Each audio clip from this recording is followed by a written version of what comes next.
ಈ 2 ಕೋರ್ಸ್ ಕೈ ಬಿಡ್ತಾ ಇದ್ದೀವಿ ಅನ್ನೋದು ಸುಳ್ಳು. ಬೆಂಗಳೂರು ಉತ್ತರ ವಿಶ್ವವಿದ್ಯಾಲಯದಲ್ಲಿ 13 ಕೋರ್ಸ್ಗಳಿದ್ದು ನಮ್ಮ ಪಿ ಜಿ ಸೆಂಟರ್ ಮಂಗಸಂದ್ರದಲ್ಲಿ ಈ ವರ್ಷ 12 ಕೋರ್ಸ್ಗಳು ಇರ್ತವೆ. ಪತ್ರಿಕೋದ್ಯಮ ಮತ್ತು ಸಮೂಹ ಸಂವಹನ ಈ ವರ್ಷ ನಾವು ನೋಟಿಫಿಕೇಷನ್ ಮಾಡಿಲ್ಲ. ಅದನ್ನು ಪ್ರಜ್ಞಾಪೂರ್ವಕವಾಗಿ ನಾವು ತೆಗೆದುಕೊಂಡಂಥ ನಮ್ಮ AC ಮತ್ತು ಸಿಂಡಿಕೇಟ್ ತೆಗೆದುಕೊಂಡಂಥ ನಿರ್ಧಾರ. ಯಾತಕ್ಕಂತಂದರೆ ಕಳೆದ 3 ವರ್ಷದಿಂದ ಅಲ್ಲಿ ವಿದ್ಯಾರ್ಥಿಗಳ ಸಂಖ್ಯೆ ತುಂಬ ಕಡಿಮೆ ಇತ್ತು. ಈ ವರ್ಷ ಈ ಕೊನೆಗೆ ಏನಾಗಿದೆ ಅಂತಂದರೆ ಸೆಮಿಸ್ಟರ್ಗೆ ಸೆಕೆಂಡ್ ಇಯರ್ಗೆ ಯಾರೂ ಇಲ್ಲ. ಫಸ್ಟ್ ಇಯರಲ್ಲಿ ಒಬ್ಬ ವಿದ್ಯಾರ್ಥಿ ಇದ್ದ, ಅವನು ಬರಲಿಲ್ಲ. ಈ 5 ಜನ ಮೇಸ್ಟ್ರನ್ನ ನಾವು ಅಪಾಯಿಂಟ್ ಮಾಡಿ ಒಬ್ಬರು ಸ್ಟೂಡೆಂಟ್ಸೇ ಇಲ್ಲದೆ ಹೋದರೆ ಯಾರಿಗೆ ಪಾಠ ಮಾಡೋದು? ಡಿಪಾರ್ಟ್ಮೆಂಟನ್ನು ನಡೆಸೋದು ಹೇಗೆ? ಅದಕ್ಕಾಗಿ ವಿಶ್ವವಿದ್ಯಾಲಯ ತನಗಿರುವಂಥ ಅಧಿಕಾರವನ್ನು ಬಳಸಿಯೇ ಈ ವರ್ಷ ಪತ್ರಿಕೋದ್ಯಮ ಮತ್ತು ಸಮೂಹ ಸಂವಹನ ಇಲಾಖೆಯನ್ನು ಈ ವರ್ಷ ಮುಚ್ಚೋದು ಅಂತ ನಿರ್ಧಾರ ಮಾಡಿದೆ.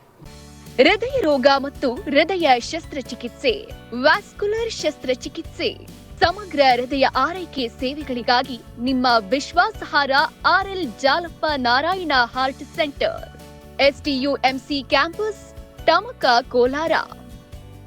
180030090309.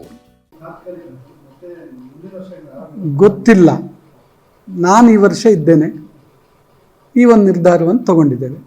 ಮುಂದಕ್ಕೆ ಬಂದವರು ಏನು ಅಂತ ನಿರ್ಧರಿಸ್ತಾರೆ. ವಿದ್ಯಾರ್ಥಿಗಳು ಬಂದಿದ್ದರೆ ನಾವು ಯಾಕೆ ಮುಚ್ತಿದ್ವಿ? ಈ ಬೇರೆ ವಿಭಾಗವನ್ನು ಯಾಕೆ ಮುಚ್ಚೋದಿಲ್ಲ? ಪತ್ರಿಕೋದ್ಯಮವನ್ನು ಮಾತ್ರ ಯಾಕೆ ಮುಚ್ಚೋ ಪರಿಸ್ಥಿತಿ ಬಂತು? ಇದನ್ನು ಆತ್ಮಸಾಕ್ಷಿಯನ್ನು ನಾವು ಕೇಳ್ಕೋಬೇಕು. ನಾನು ನಮ್ಮ ಅಧ್ಯಾಪಕರಿಗೂ ಎಷ್ಟು ಪ್ರೋತ್ಸಾಹವನ್ನು ಕೊಟ್ಟಿದ್ದೇನೆ. ಅವ್ರನ್ನ ವಿದ್ಯಾರ್ಥಿಗಳನ್ನು ಸಹಿತ ಬೇರೆ ಬೇರೆ ಕಡೆ ಕರ್ಕೊಂಡು ಹೋಗಿದ್ದಾರೆ. ಹೈದರಾಬಾದ್ಗೋ ಎಲ್ಲಿಗೋ ಕರ್ಕೊಂಡು ಹೋಗಿದ್ದಾರೆ. ಆಮೇಲೆ ಅವರಿಗೆ ಹೇಳಿ ಒಂದು ಕಾಂಪಿಟೀಷನ್ ಮಾಡಿ ಅಂತ ಹೇಳಿದೆ.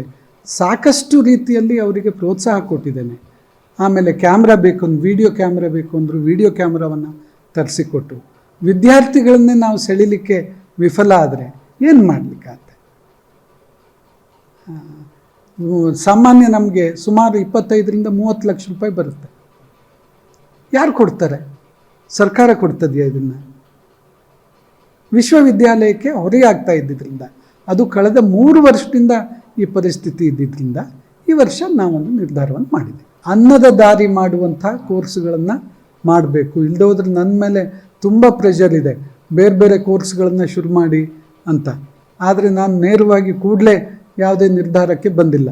ಅನ್ನದ ದಾರಿ ಆಗುವಂಥ ಕೋರ್ಸ್ಗಳನ್ನು ಆರಂಭ ಮಾಡಬೇಕು ಅಂತ ನಾವು ನಿರ್ಧಾರ ಮಾಡಿದ್ದೇವೆ. ಅದಕ್ಕೆ ಬೇಕಾದ ತಯಾರಿಯನ್ನು ಮಾಡಿಕೊಟ್ಟೇವೆ. ಪತ್ರಿಕೋದ್ಯಮ ಶಿಕ್ಷಣ ತುಂಬ ಬದಲಾಗಿದೆ. ಮೊದಲಿನ ಹಂಗೆ ನಾವು ಪಾಠ ಮಾಡ್ಕೊಂಡಿದ್ದರೆ ಏನು ಪ್ರಯೋಜನ ಇಲ್ಲ. ಇವತ್ತಿನ ಫೀಲ್ಡ್ಗೆ ಏನು ಬೇಕೋ ಅದನ್ನು ನಾವು ಕಲಿಸ್ಕೊಡ್ಬೇಕು. ಇವತ್ತು ಸೋಷಿಯಲ್ ಮೀಡಿಯಾನೇ ಇರ್ಬೋದು, ಅದನ್ನು ಮಾಡಲಿಕ್ಕಾದ್ರೂ ಒಂದು ತರಬೇತಿ ಬೇಕಲ್ಲ. ಆಮೇಲೆ ವಿಜುವಲ್ ಮೀಡಿಯಾ ಇರ್ಬೋದು, ಪ್ರಿಂಟ್ ಮೀಡಿಯಾ ಇರ್ಬೋದು.